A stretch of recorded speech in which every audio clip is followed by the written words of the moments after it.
ನಮಸ್ಕಾರ, ನೀವು ನೋಡ್ತಾ ಇದ್ದೀರಾ ನ್ಯೂಸ್ ಫಸ್ಟ್. ನಾನು ವಿದ್ಯಶ್ರೀ. ಈ ಕ್ಷಣದ ಪ್ರಮುಖ ಸುದ್ದಿಗಳನ್ನು ನೋಡ್ತಾ ಹೋಗೋಣ. ಅದಕ್ಕೂ ಮೊದಲು ಹೆಡ್ಲೈನ್ಸ್. ಡಿಸೆಂಬರ್ ತಿಂಗಳಿನಲ್ಲಿ ಸಂಪುಟ ಪುನರ್ರಚನೆ, ನವೆಂಬರ್ ಕ್ರಾಂತಿ ಚರ್ಚೆ ನಡುವೆ ಹೊಸ ಸಮಯ ನಿಗದಿಪಡಿಸಿದ ರಾಮಲಿಂಗಾರೆಡ್ಡಿ. 7 ರಿಂದ 8 ಹಿರಿಯ ಶಾಸಕರಿಗೆ ಅವಕಾಶ ಕೊಡಬೇಕು ಅಂತ ಸಚಿವ ರಾಮಲಿಂಗಾರೆಡ್ಡಿ ಪ್ರಸ್ತಾಪ.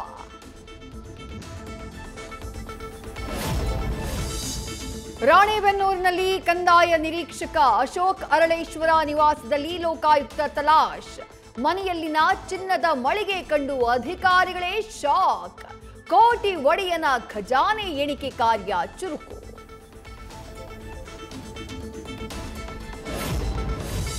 ಔರಾದ್ ಕೃಷಿ ಇಲಾಖೆ ಸಹಾಯಕ ನಿರ್ದೇಶಕನ ಮನೆಯಲ್ಲೂ ಲೋಕಾಯುಕ್ತ ಪರಿಶೀಲನೆ.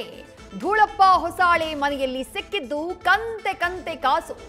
ಹಣ ಕೌಂಟ್ ಮಾಡೋದ್ರಲ್ಲೇ ಅಧಿಕಾರಿಗಳು ಸುಸ್ತು.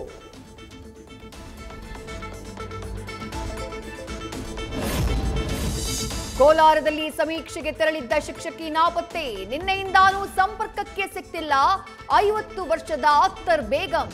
ಶಿಕ್ಷಕಿಗಾಗಿ ಇಲಾಖೆ ಅಧಿಕಾರಿಗಳು ಹಾಗೆ ಕುಟುಂಬಸ್ಥರ ಹುಡುಕಾಟ.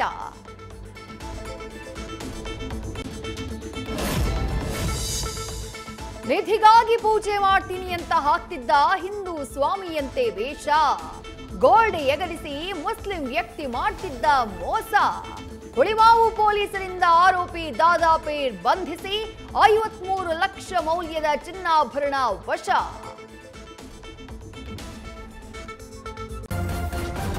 ನ್ಯೂಸ್ ಫಸ್ಟ್, ನಿರ್ಭೀತಿಯಿಂದ ನಿಮ್ಮ ಪರವಾಗಿ.